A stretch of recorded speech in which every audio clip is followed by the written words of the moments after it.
eu sou Daniel Deslandes, advogado, presidente da Comissão de Liberdade de Imprensa da OAB Barro Preto. Quero agradecer a presença de todos aqui, dos representantes da imprensa, advogados, militantes de direitos humanos, estudantes. Nós estamos aqui, eu convoquei essa coletiva para comunicar uma grande vitória que nós tivemos, não só da nossa luta lá da ocupação do DOPS, nós geramos um paradigma para todas as ocupações que versam sobre bens públicos que estão inutilizados, e esse mais importante, que é o mais importante, um dos mais importantes, que é o Memorial do DOPS, que nós estamos reivindicando a criação do Museu de Direitos Humanos. Aqui em Belo Horizonte, né? Aqui em Belo Horizonte, na rua Afonso Pena, número 2351. Eu estou aqui com o Renato, que é o presidente do comitê gestor da ocupação, que eu sou membro, e eu convidei ele para dar uma palavra para a imprensa, para a gente explicar o que está acontecendo. Por favor, Renato. Está no ar mais um episódio do programa Palavra Ética com o Frei Gilvander, um espaço de resistência e esperança, onde ecoa a voz de quem luta por direitos à terra, moradia, preservação ambiental, cidadania e superação de todas as injustiças. Aqui, a palavra ética ganha vida. Cada voz faz a diferença. A gente amplifica os gritos por justiça, os clamores e as reivindicações justas e legítimas dos povos, comunidades e dos movimentos sociais do campo e da cidade.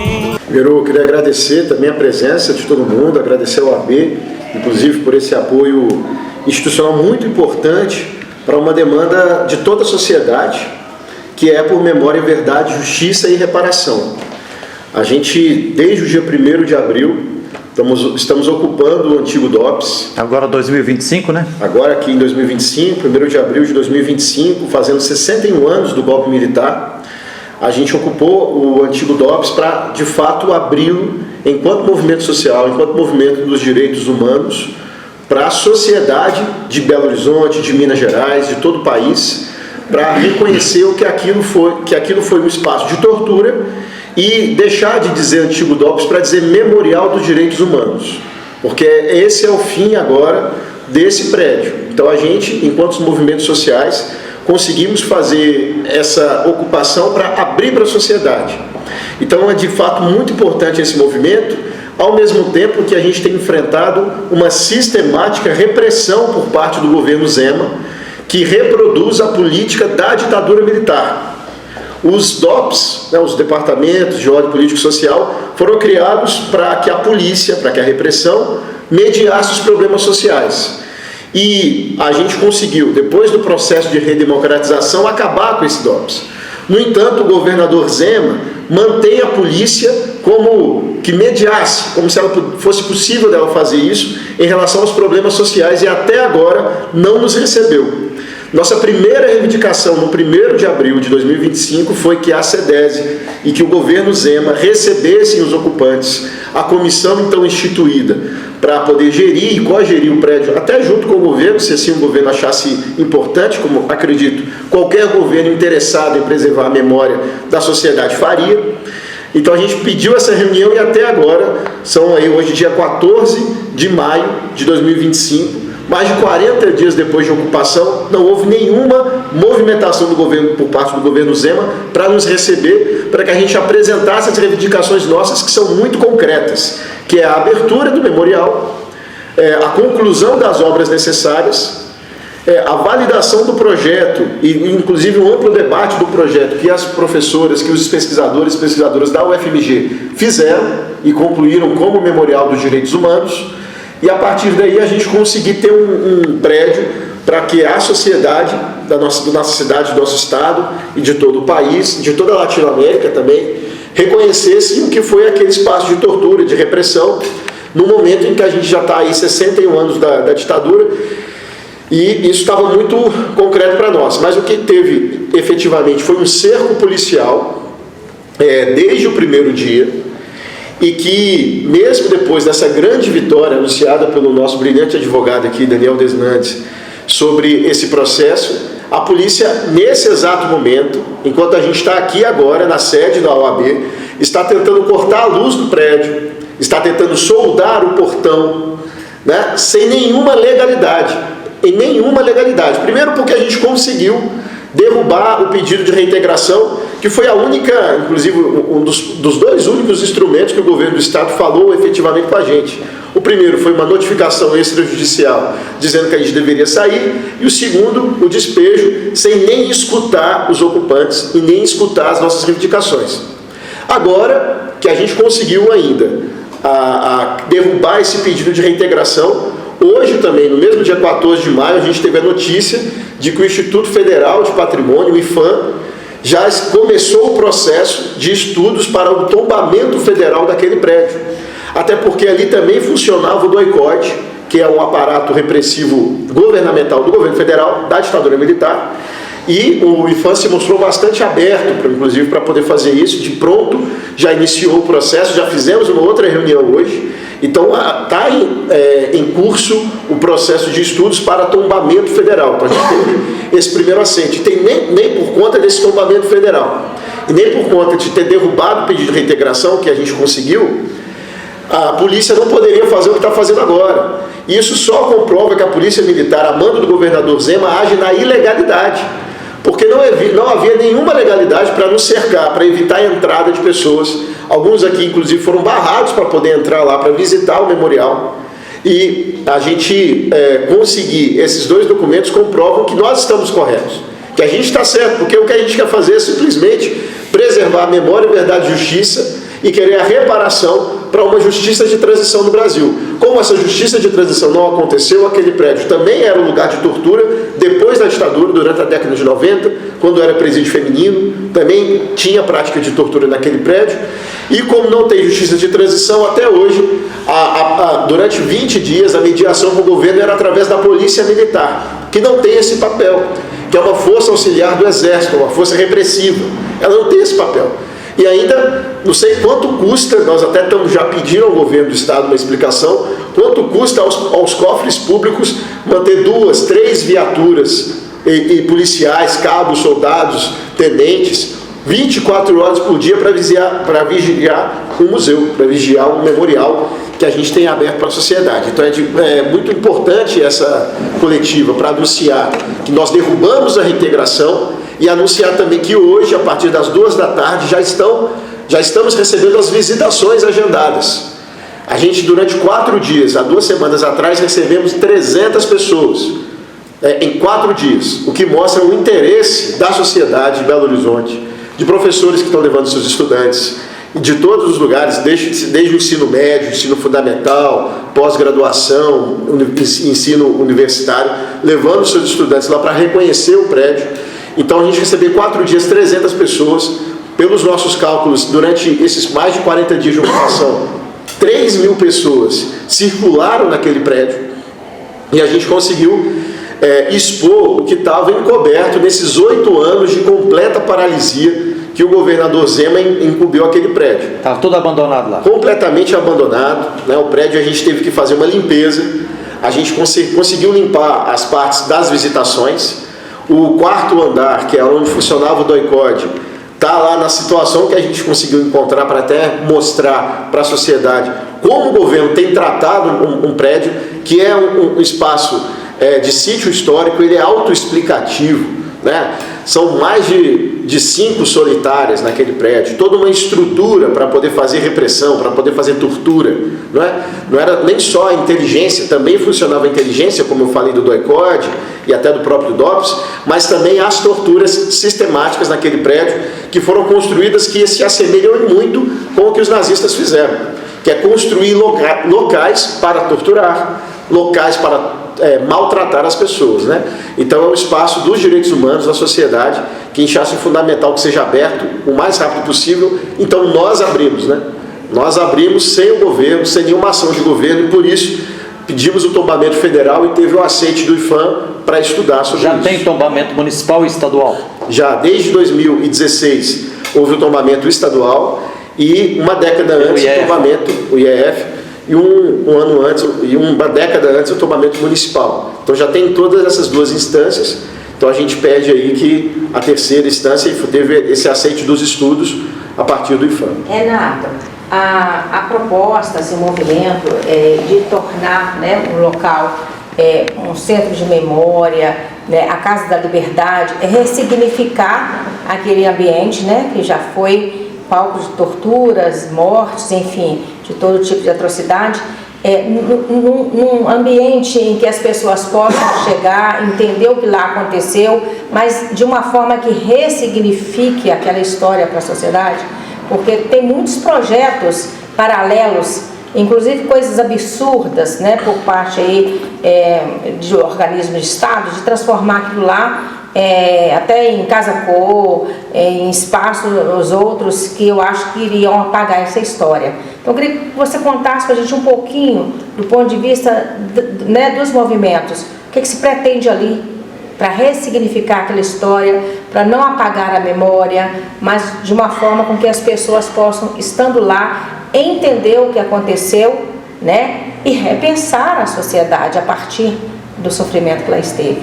Vera, essa é uma questão muito importante, porque o que motivou todo esse movimento, que a gente iniciou há mais de 40 dias, desde o 1º de abril desse ano, 2025, foi a inoperância do governo Zema em conseguir abrir o memorial. Então são 8 anos de paralisia.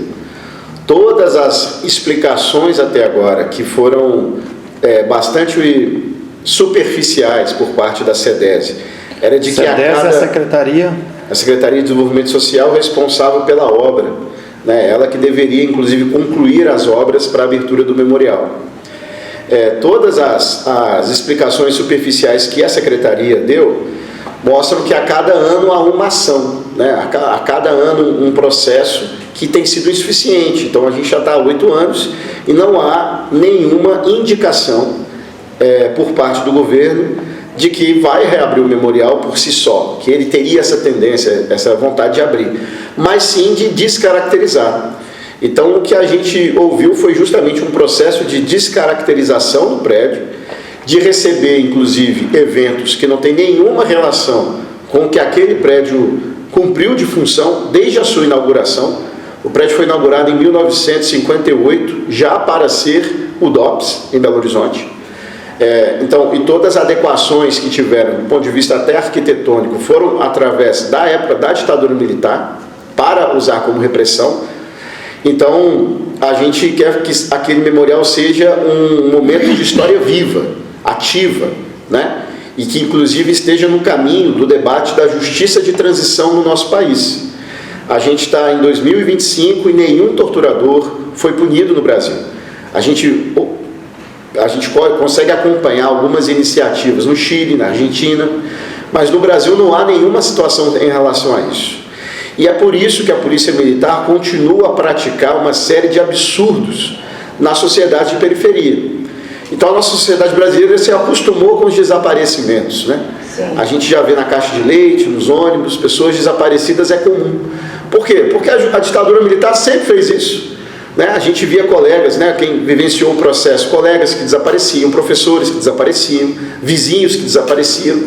Então a gente precisa realmente ter um olhar crítico e avaliativo, porque o que aconteceu em 8 de janeiro de 2023 foi uma tentativa de golpe para rememorar na prática aquilo que aconteceu na ditadura.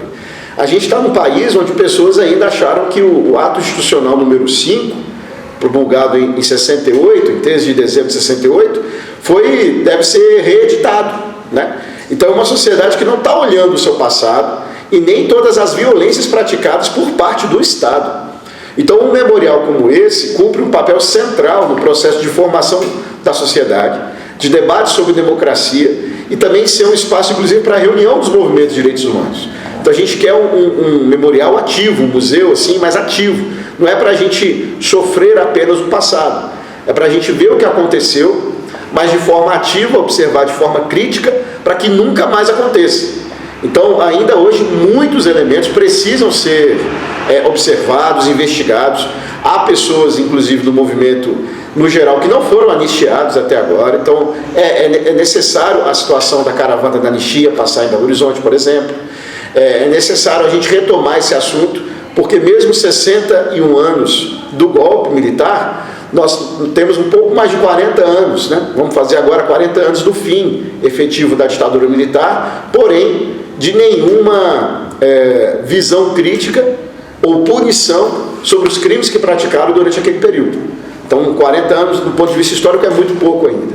E nesse momento agora, vocês querem negociar, é isso que o doutor Daniel poderia falar com a gente, né? Sim, A partir o ponto principal da decisão judicial é que o governo se recusou a negociar. É o ponto mais importante da decisão. É a decisão de um desembargador? O desembargador Luiz Carlos Gamboge, ele reconheceu que a legitimidade da ocupação, tanto que ele designou uma audiência de conciliação em segunda instância para que o governo tenha a dignidade de mediar essa situação.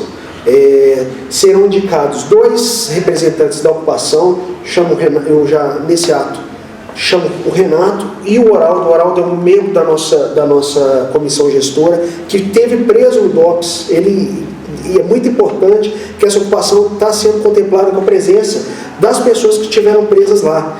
Então, eu quero agradecer também o Dr. Wagner Ferreira, que impetrou o habeas corpus, que está sendo descumprido nesse momento com a presença da Polícia Militar lá, soldando o portão do prédio. Eles vão fazer o que agora? Eles vão concretar os ocupantes lá dentro? Essa eu vou sair dessa coletiva de imprensa já comunicando com o juiz que o habeas corpus está sendo O habeas corpus, para quem não conhece, como é que é? Protege e garante a continuidade da ocupação? Reconheceu que a presença ostensiva da Polícia Militar intimida a ocupação. Coloca em risco vidas que lá estão. Vidas que lá estão. Salvo-conduto, né? Salvo-conduto para visitantes entrarem, os ocupantes permanecerem, trocarem de turno, porque como que funciona a ocupação, gente? São várias pessoas. A gente já identificou lá de 300 a 400 pessoas que revezam. Nem sempre as pessoas estão lá dentro. As pessoas trabalham, as pessoas estudam. E é muito interessante a gente pontuar, por exemplo, os movimentos estudantis, o DCE da PUC, o DCE da UFMG estão com a presença massiva lá dentro. E muitos estudantes trabalham, têm que comparecer para fazer as provas, mas alguns professores, inclusive, estão autorizando que esses estudantes façam EAD lá de dentro da ocupação. Isso é muito importante, que a gente tenha essa adesão, essa importância, reconhecimento da importância da reivindicação. Quero agradecer também ao Pedro Calazans, o Carlos Calazans, que foi muito importante para ajudar a fazer o agravo, junto com o Dr. Wagner, o Dr.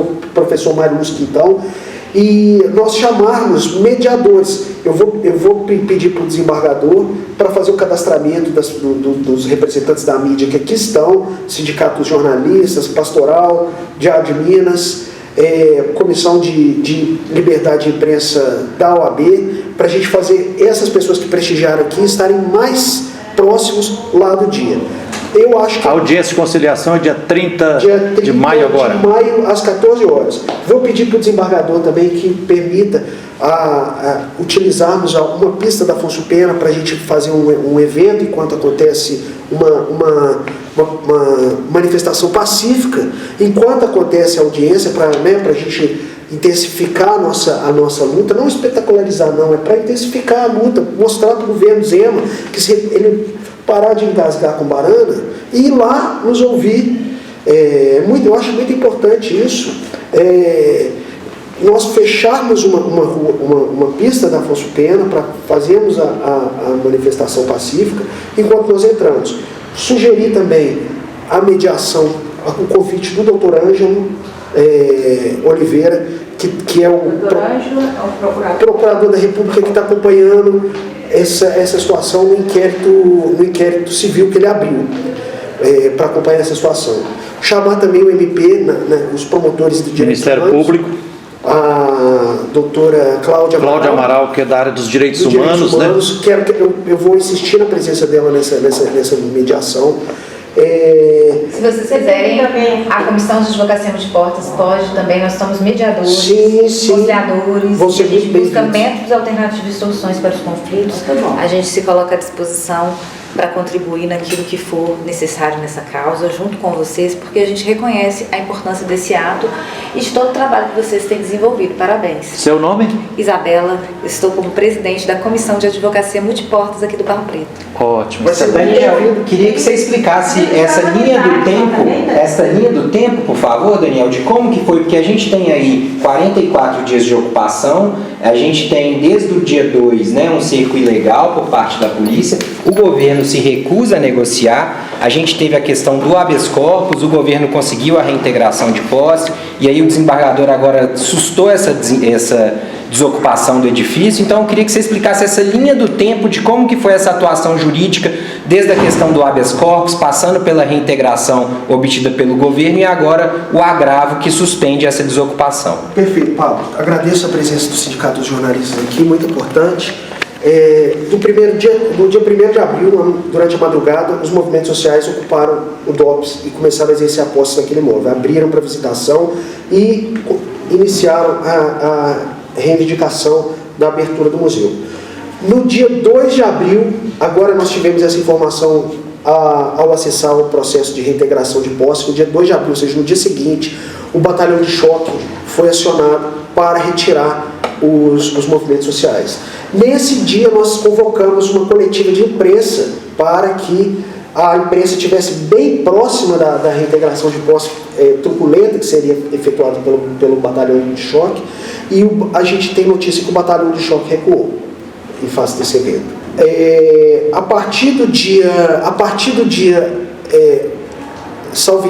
No dia 1º de abril, logo que aconteceu a ocupação, o Dr. Wagner impetrou o habeas corpus. No dia 30 de abril, o juiz do habeas corpus concedeu um salvo-conduto, reconhecendo que a presença ostensiva da polícia é ilegal, truculenta e intimidatória. Quer dizer, se habeas corpus defende que a ocupação é legítima. Legítima e que seja suspenso e retirado o cerco policial. A polícia descumpre o habeas corpus. É preocupante, inclusive em caso de intervenção, a polícia militar está descumprindo uma decisão judicial. Recebemos a notificação extrajudicial para a desocupação do prédio. Nós, em nenhum momento, nos intimidamos com a notificação extrajudicial. Nós contra-notificamos, fomos na CEDESE, chamamos a imprensa foi proibida de comparecer. Vocês foram na cidade administrativa e não foram recebidos? Não fomos recebidos. Nós nos deparamos com a secretária no corredor, ela não se indignou nos receber, proibiu a imprensa de cobrir o ato. Como é que chama a secretária? Ale Portela.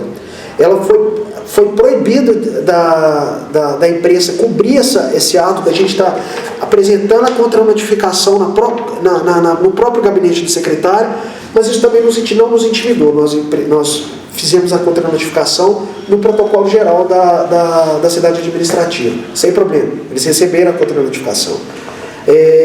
No dia seguinte, nós conseguimos interceptar a ordem de reintegração de posse que foi concedida pelo juiz de primeira instância, sem ouvir os movimentos sociais, sem abrir espaço para diálogo. Então, sem ouvir o Ministério Público? Sem ouvir o Ministério Público, sem definir o protocolo de desocupação que a gente tem lá. Nós temos muitos idosos, né, que são as pessoas que estão e estaríamos prontos para resistir. Os que já foram presos lá. Já foram presos lá. Até torturados. Então a gente entrou com o agravo de instrumento, que havia o remédio processual adequado. O agravo foi interposto na segunda-feira. Na terça-feira, consegui despachar com o desembargador. Na quarta-feira, saiu a decisão, que está aqui, determinando que a reintegração de posse está suspensa. Decisão do dia 12, 13 de maio de 2025. Saiu a decisão, está suspensa a reintegração de posse do DOPS. Doutor Daniel, qual que é o debate jurídico? Quais foram os argumentos, pretensa legalidade, que o governador de Minas apresentou ao pedir judicialmente a reintegração de posse? E quais foram os argumentos que você apresentou no agravo e o que está aí na decisão, para quem é de fora entender um pouco? Certo. A questão da posse do DOPS para efeitos jurídicos é considerada posse de força velha. O que significa isso? O prédio estava abandonado pelo governo. E nós entendemos que não é caso da liminar da reintegração de posse. Mesmo assim, o juiz da primeira instância entende que estavam preenchidos os requisitos do artigo 300 do Código de Processo Civil, ou seja, que cabia antecipação de tutela na ação processória. Só que a gente conseguiu provar, nós conseguimos provar para o desembargador que não é um caso de urgência da reintegração de posse, pode ser discutido, pode ser mediado, pode ser conversado a nossa solicitação, a nossa reivindicação. Então, o desembargador realmente entendeu que não é caso de urgência a reintegração de posse. O mérito do agravo é a urgência da reintegração de posse, que o desembargador entendeu que não é o caso de urgência. Então ele suspendeu a decisão, concedeu o efeito suspensivo ao meu agravo para suspender a ordem de reintegração de posse. Quer dizer, é uma questão social, uma questão de verdade, justiça, de trazer à tona a luta, uma causa justa, não tem urgência nenhuma. Fazer um despejo para o prédio voltar a ficar abandonado? Perfeito. Não tem cabimento, né? E é muito importante nós vermos essa postura do Tribunal de Justiça, que, obviamente, levou em consideração o posicionamento do Estado de Minas Gerais, mas entendeu que era muito importante a autocomposição das partes, que a mediação, que a doutora Isabela está aqui, que a importância fundamental da composição das partes, da mediação, e inclusive ela se dispôs a fazer um treinamento com a gente, com as pessoas que vão estar presentes, para a gente estar bem preparado para a mediação, para a gente levar a nossa pauta de reintegração, de reivindicação para o governo Zema, que o governo Zema se mostrou extremamente truculento, extremamente taciturno, extremamente ignorante, no sentido de estar ignorando as nossas pautas de reivindicação. Então é importante que as pessoas que vão presentes para a mediação estejam preparadas. As pessoas que forem indicadas pelo governo Zema têm que estar preparadas para ouvir nossa reivindicação, porque não adianta nada chegar lá o desembargador, querer ouvir, querer mediar, querer compor, e tá lá pessoas de quinto escalão do governo que não tem poder de mando nenhum, vão estar lá, infelizmente, só para ouvir e repetir o que foram instruídas. Então, eu peço aqui, eu vou pedir, eu não tenho como exigir isso, mas eu vou pedir que a secretária Alê Portela esteja presente na mediação, porque ela se recusou em todos os momentos a nos receber, e é um momento extremamente oportuno para ela nos ouvir. Renato, a gente já entendeu, né? O Daniel já explicou muito bem aí a questão jurídica, né?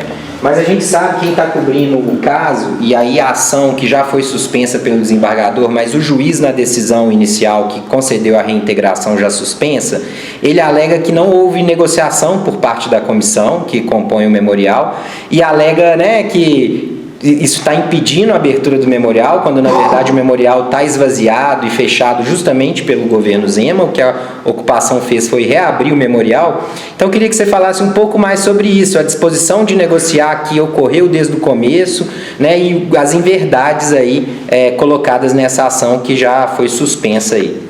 Que quando a gente entrou no prédio, a gente teve que tirar os ratos e os morcegos, né? Que estavam lá consumindo todo e deteriorando o patrimônio, não só eles, mas toda a sujeira, os entulhos, inclusive os carros abandonados que o governo deixou lá também. Então vocês têm prova disso? Tem fotos que mostram que estava abandonado? Com certeza. A gente tem prova de toda a degradação que a gente encontrou. Então, desde o primeiro momento, a gente reivindicou a reunião com a secretaria responsável pela obra, que é a Secretaria de Desenvolvimento Social, CDES, para que a gente conseguisse encaminhar e, inclusive, ter alguns esclarecimentos sobre o porquê que a obra não tinha sido efetivada ainda. Porque eram 8 anos, né? E a gente sistematicamente ia nos 1º de abril, nos 31 de março, durante esses 8 anos, na porta do memorial, para poder dizer da importância da luta pela democracia, pela justiça de transição, e a gente não tinha nenhum retorno por parte do governo sobre isso. Então a gente queria, desde o primeiro momento, e ainda quer, e sempre esteve disposto a fazer a reunião com a secretaria e com o governo, né, com o governador. Então a gente teve, poucos dias depois, uma visita de uma pessoa da secretaria que só nos escutou, né, um pouco disso que o Daniel está falando aqui, que nos escutou, disse que levaria a reivindicação, mas não reuniu. E a mesma coisa na audiência pública que a gente teve na Assembleia Legislativa, 10 dias depois que a gente entrou, onde a CEDESE só levou uma arquiteta para explicar o ponto de vista do que estava acontecendo, mas também não poderia levar as nossas reivindicações até a secretaria. E a gente sempre esteve aberto. E durante esses mais de 40 dias, a secretária disse que nos reuniria com a gente, depois adiava a reunião. Reunia, depois adiava. Então foi um processo aí de várias vezes, onde a reunião estava marcada, onde a gente inclusive iria reunir lá na cidade administrativa e foram cancelados horas antes essas reuniões, mostrando que não tinha nenhuma vontade mesmo de resolver o problema do ponto de vista da negociação e das conversas. Tanto é que nós fomos até a cidade administrativa e eu acho que essa é a maior comprovação da nossa abertura para o diálogo, que é ir à secretaria, à CEDESE, ir na cidade administrativa, uma delegação da nossa comissão, entregar pessoalmente uma contranotificação extrajudicial, dizendo as razões porque a gente entendia que não deveríamos sair do prédio sem um diálogo com o governo, né? E a gente tentou protocolar e o governo não quis nem protocolar a CEDESE, e a gente teve que recorrer ao protocolo geral, como bem disse o advogado aqui, o doutor Daniel. Então eu acho que mostra que quem não quer negociar é o governo do Estado. O governador Zema é que tem sistematicamente recusado todas as nossas investidas para a negociação, porque a gente tentou via parlamento, através da audiência pública, há requerimentos pedindo essa reunião, há articulações, né, no caminho da gente conseguir sentar para poder discutir. Como eu falei, nós fomos até a cidade administrativa, vimos a secretária que não quis reunir com a gente, poderia ter feito isso ali naquele momento. Ela passou por nós, mas não quis reunir. Então, a gente estava na antessala dela, inclusive. Então, é um processo que até agora a gente teve as negativas por parte do governador, por isso que a gente precisa desse tempo da conversa. A gente quer que haja essa reunião. A gente, inclusive, já está acompanhando via Ministério Público Federal também, que já ajuizou, já tinha feito uma ação contra essa demora da CEDESE em relação às obras. E a gente também, mais uma vez, reforçou ao Ministério Público Federal que a gente gostaria de ter a reunião com a secretaria, né? Que a gente quer conversar com a secretária, hoje a secretária Lê Portela, com o governo Zema, para que a gente consiga solucionar um problema para abrir esse memorial. Enquanto o governador se recusa a reunir com a gente abriu o memorial para a sociedade, porque a gente acha que isso não pode mais ficar trancado, né? Como ficou esses 8 anos. Renato e doutor Daniel Deslandes, quero fazer uma pergunta.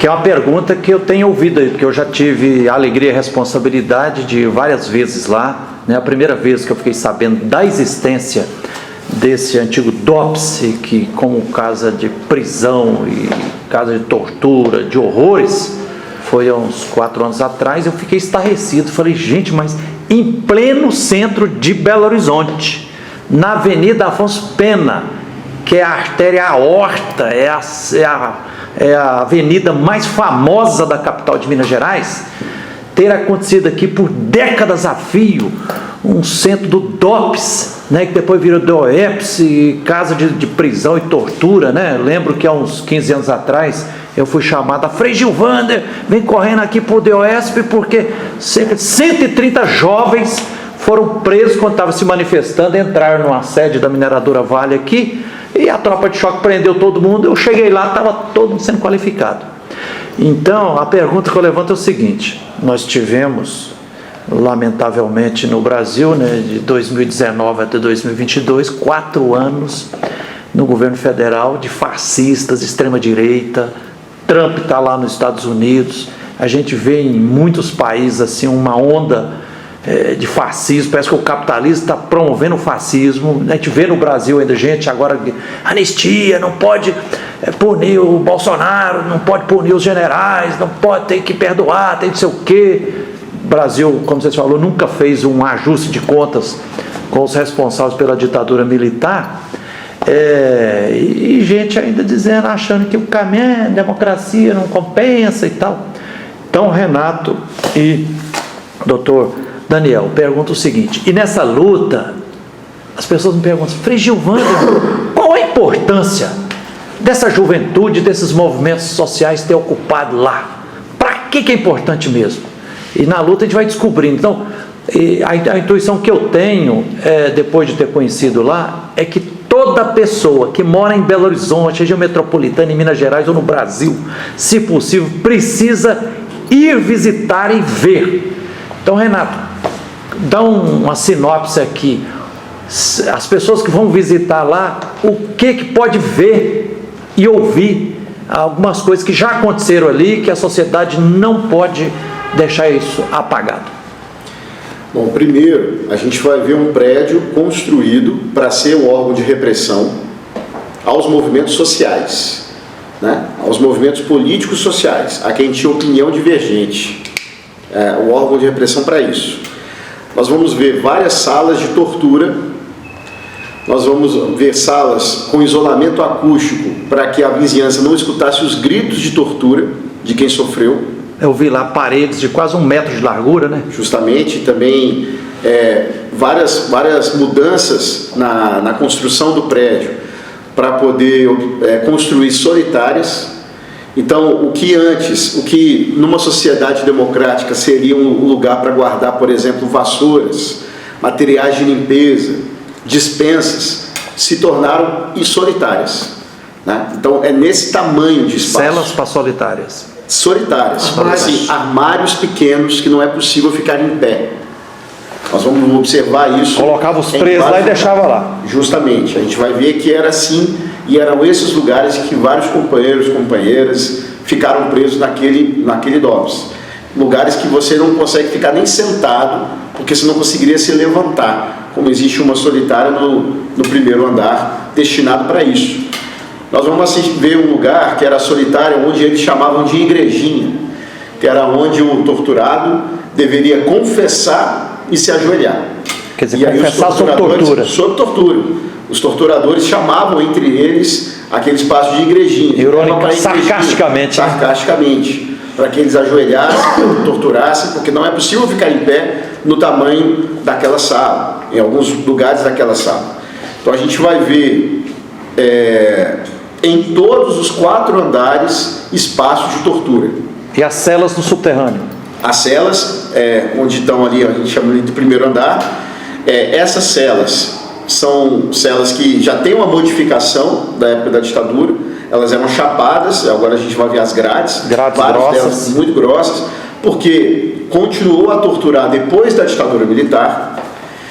Então, durante a década de 90, durante os anos 2000 até 2016, que aquele lugar funcionou como detenção, existia tortura.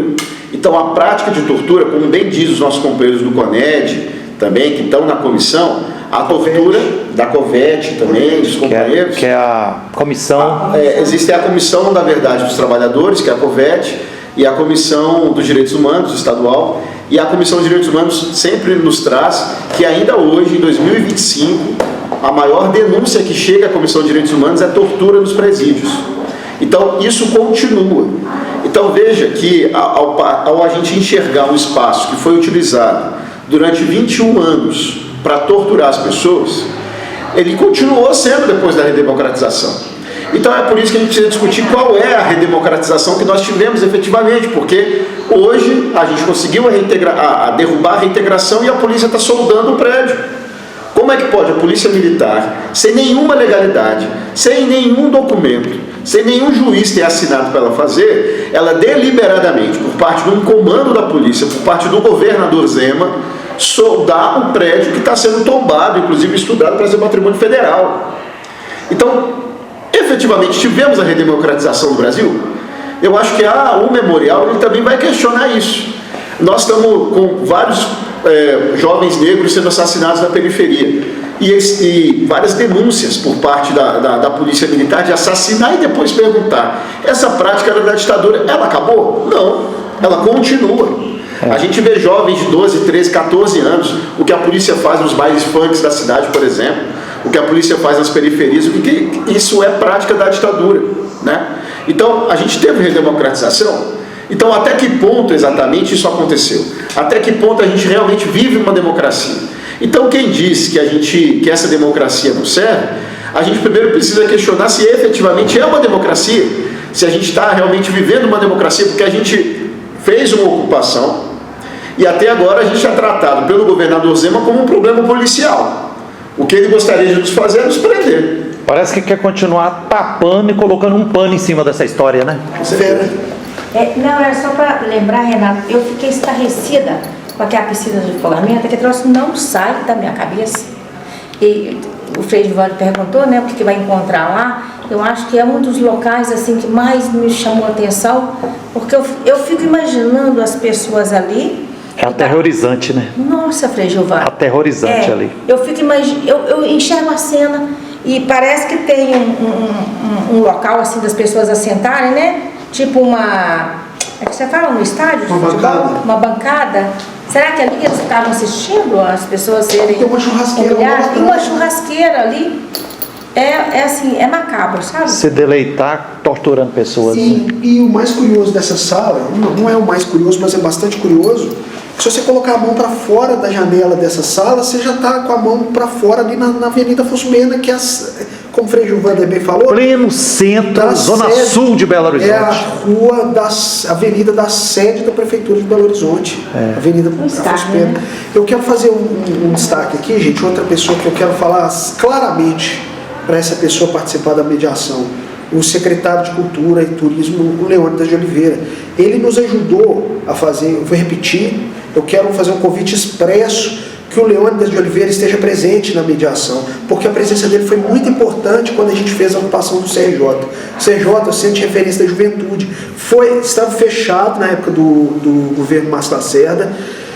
Os movimentos sociais, principalmente estudantis e da juventude, ocuparam o prédio e conseguiram, através da ocupação e mediação do Ministério Público Estadual, abrir o espaço público, o equipamento público que hoje está em pleno funcionamento, atendendo às demandas da sociedade.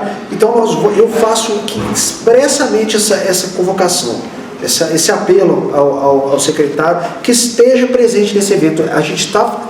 A secretaria recebeu o convite para ele participar da mediação, ele não nos respondeu, mas eu quero intensificar a fala nesse sentido.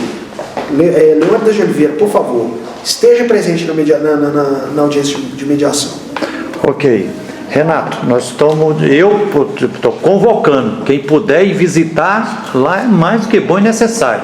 Você falou, para conhecer a história, para não deixar repetir e também para te estancar essas relações sociais ditatoriais que continuam, né? Quem quiser visitar lá, qual que é o caminho a seguir? O caminho das pedras, tem horário, como é que é? Pode chegar individual, grupo, como é que é? Bom, primeiro, só antes de responder, Frei, aqui em Belo Horizonte, naquele DOPS, teve a aula do Damitrione, que era um agente da CIA, né, treinado nos Estados Unidos, para poder ensinar todo o aparato repressivo de inteligência nas ditaduras do Cone Sul. Então ele teve aqui no Brasil, teve no Chile, teve no Uruguai, e no Brasil ele teve naquele antigo DOPS. Então a gente vai ver também, naquele prédio, auditórios. E esses auditórios eram para se ensinar tortura, para se ensinar repressão. Então tudo isso a gente vai ver. E é por isso que é tão no centro da cidade, porque era uma ação estatal, com reconhecimento do governo federal, do governo dos estados, das prefeituras. Todo mundo sabia que aquilo ali era um espaço de tortura. Então, para conhecer, a gente tem uma página no Instagram que é Ocupe o Memorial. Ocupe o Memorial. Ocupe o Memorial. E essa página tem toda a inscrição num drive para que as pessoas se inscrevam e tem os horários. E essas são as visitas mediadas que a gente vai estar fazendo a partir de hoje. Acompanhadas, guiadas. Acompanhadas, guiadas, com membros da comissão se revezando ali. Dessa comissão gestora. Pessoas que conhecem a história. Justamente, que alguns ex-presos políticos que vão dizer, olha, eu fui torturado nessa sala. Essa sala, por exemplo, ela é do Marcelo Paixão, que era um notório torturador do DOI-CODE, que é o 4º andar daquele prédio. Tinha a sala dele, a sala de tortura e o armário que ele guardava as pessoas entre uma tortura e outra. E as visitas grátis? Totalmente grátis, realmente, abertas a todo mundo, para a gente conhecer. O que a gente quer fazer é que a população vá até o memorial para a gente fazer esse amplo debate com a sociedade. Então é se inscrever na página do Instagram, seguir a página do Instagram, se inscrever lá, e aí vamos ter os horários, as pessoas se organizam a partir dos seus horários. E aí, qualquer ação, se por acaso não conseguir, estava cheio, não sei, o horário, as pessoas tiverem dificuldade, manda também uma mensagem que a gente organiza qualquer ação, e também estamos recebendo eventos ali naquele lugar, né? Porque de hoje até o dia 30 de maio nós vamos encher aquele espaço. Eventos de qual tipo? Eventos de cultura, né? A gente estava até pensando aqui em fazer exibição de filme. A gente teve agora recente encantamento aí do Mujica, né? A gente lembrar do processo de repressão que teve no Uruguai também. Pepe Mujica. Lembrar o nosso Pepe Mujica ali no memorial. Podemos fazer um debate, podemos fazer filme, palestra. Estamos organizando também exposições artísticas, peças de teatro. Tudo para a gente conseguir fazer aquele espaço vivo de cultura, ressignificando o que antes foi espaço de dor, para agora ser espaço de memória, resistência e também de olhar para frente num futuro mais democrático, mais popular para a sociedade. E só uma observação aqui. Ontem foi o falecimento do Mujica, né? Ontem, dia 13 de maio de 2025. Ontem saiu a nossa liminar e o Mujica, os Tupamaro que o Mujica enfrentava, foi responsável por fazer justiça contra o Damitrione, sentenciando ele à morte e executando ele lá no Uruguai. Então, a gente tem esse fato aí que é bastante curioso, né? E como que é essa questão das doações, como que as pessoas podem contribuir também para a manutenção aí da ocupação e do memorial aberto para a sociedade? É importante essa questão porque a gente está abrindo por nós mesmos, né? Sem nenhum recurso governamental. Então, tudo que a gente faz para limpar, para poder se alimentar, inclusive os ocupantes que vigiam, que ficam no prédio o tempo inteiro, a gente está recebendo doações através de um Pix também. Também estamos recebendo alimentos lá, né? Então, a gente também pede, inclusive, a quem já visitou, a quem vai visitar, ou a qualquer outra pessoa que se interesse, que se sensibilize por essa pauta, levar os alimentos.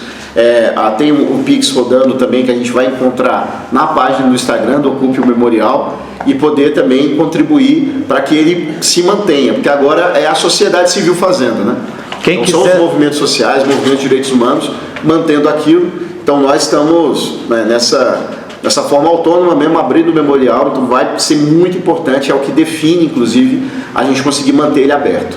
Renato, e se alguém quiser assim contribuir, ir lá, passar uma noite, um dia, ficar um pouco lá, ou quiser doar livros ou vídeos sobre essa época dos horrores da ditadura, é bem-vindo também? Com certeza é muito bem-vindo. Inclusive é importante dizer que a gente já recebeu visitas de filhos de ex-presos, de pessoas que perderam seus familiares e que estão nos doando acervos pessoais.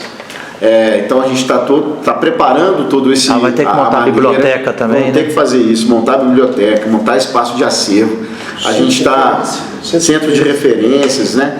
Então a gente está sempre no sentido de fazer aquilo ser vivo mesmo. Então a gente também recebe, é só entrar em contato com a gente, principalmente através do Instagram, mandar mensagem, dizer os horários que a gente também fala, as condições, a forma de poder nos ajudar, inclusive passando uma noite, passando um dia e ajudando naquela memória a ser cada vez mais viva. No Instagram é @ocupeomemorial. Exatamente, @ocupeomemorial. Então, a gente sabe que 7 anos no mínimo que o memorial deveria estar aberto, esse esvaziamento por parte do governo Zema, mas a gente sabe também que a luta para que aquele espaço fosse transformado no memorial é muito antiga, né? Vem aí desde os anos 80, tem uma legislação aprovada na Assembleia Legislativa desde o ano 2000, então só para contar um pouquinho aí dessa trajetória da legislação, da tentativa de apagamento por parte do poder público e para finalizar com a importância, né, desse novo capítulo aí que está sendo escrito desde o dia 1º de abril de 2025 com a ocupação do memorial. O que a gente teve foi um tombamento, né, municipal, o tombamento estadual, cerca de 10 anos depois. Pelo IEFA, né? Pelo IEF e agora pelo IFAM, a gente conseguiu. E só pelo fato da gente conseguir iniciar o processo de tombamento, significa que o espaço está sob a tutela da Justiça Federal. Nós vamos reivindicar isso, que o Poder Público Federal seja acionado para tutelar o espaço. Isso é muito importante. E Encerrando, né, gente? Não sei se Eu queria só concluir uma coisa, porque esse capítulo ele dá um salto de qualidade grande, que é essa questão da ocupação, porque já na década de 80 a Helena Greco foi lá para fechar o DOPS, né? Numa manifestação histórica defensora dos direitos humanos em Belo Horizonte. Justamente, né? A dona Helena Greco foi já com um cadeado gigantesco lá para poder fechar numa grande manifestação lá na década de 80. Então teve essas movimentações durante a década de 90, já então no final, ainda nos anos 2000, quando ainda era DOESP, também foi sede do DENARC, teve um projeto de lei do Rogério Corrêa para poder tombar aquilo, para aquilo ser direcionado aos movimentos sociais. Então, lá foi prisão feminina também, né? Prisão feminina, e também tinha tortura, relatos de tortura quando era prisão feminina. Então, o que a gente conseguiu fazer com a ocupação, desde o 1º de abril de 2025, há um salto de qualidade nesse capítulo de luta que tem gerações, desde o fim da ditadura militar, são gerações que estão lutando para aquilo ser um espaço de memória. Então agora a gente consegue, com a ocupação, com os movimentos, com a repercussão que tem dado, inclusive com o apoio da imprensa nesse sentido também, que tem nos ajudado bastante, a gente consegue transformar e talvez aquilo realmente ser o memorial, até com apoios governamentais. Mas por enquanto, nós mesmos, sociedade civil, estamos abrindo, construindo um capítulo com nossas próprias mãos. Então, gente, concluindo e encerrando, recapitulando, nós temos a audiência de conciliação no dia 30 de maio, às 14 horas, na sede do Tribunal de Justiça. Dia 29, nós temos um evento com o Trem Tantan aqui na OAB, às 14 horas. Às 16 horas, nós vamos fazer uma concentração aqui, reunir as lideranças dos movimentos sociais que estão lá na ocupação do DOPS, com os advogados, convidar essas pessoas importantes, o Ministério Público Federal, o Ministério Público Estadual e o secretário de Cultura, para a gente fazer uma concentração aqui no dia anterior, estabelecer bastante... Aqui na sede da OAB, Barro Preto, em Belo Horizonte. 757, às 16 horas. É fundamental que todos estejam presentes para a gente já estar preparado e levar a pauta de reivindicação para o governo do Estado de Minas Gerais, governo Zema, lá na audiência de conciliação. E aproveitando, no mesmo dia 29, às 18h30, a gente vai ter um evento aqui que a gente vai falar sobre negociação, a gente vai falar sobre os métodos adequados de conflito. Vocês estão todos convidados, basta fazer as inscrições na página da OAB Barro Preto. Excelente, então eu agradeço. Quero que quem esteve presente aqui tenha preferência lá na hora de acompanhar a mediação, faça as inscrições para a gente poder fazer essa cobertura muito importante, porque a liberdade de imprensa, nós não abriremos mão disso em nenhum momento. Valeu, doutor Daniel. Renato, parabéns. Sigamos a luta. Frei Gilvander registrando aqui. Quem gostou, compartilhe. Nós queremos bem, se não vem nosso direito, o Brasil perde também. Nós queremos bem, se não vem nosso direito, o Brasil perde também. Nem negar nossos direitos será negado também. Chega de tanta promessa sem cumprir para ninguém, mas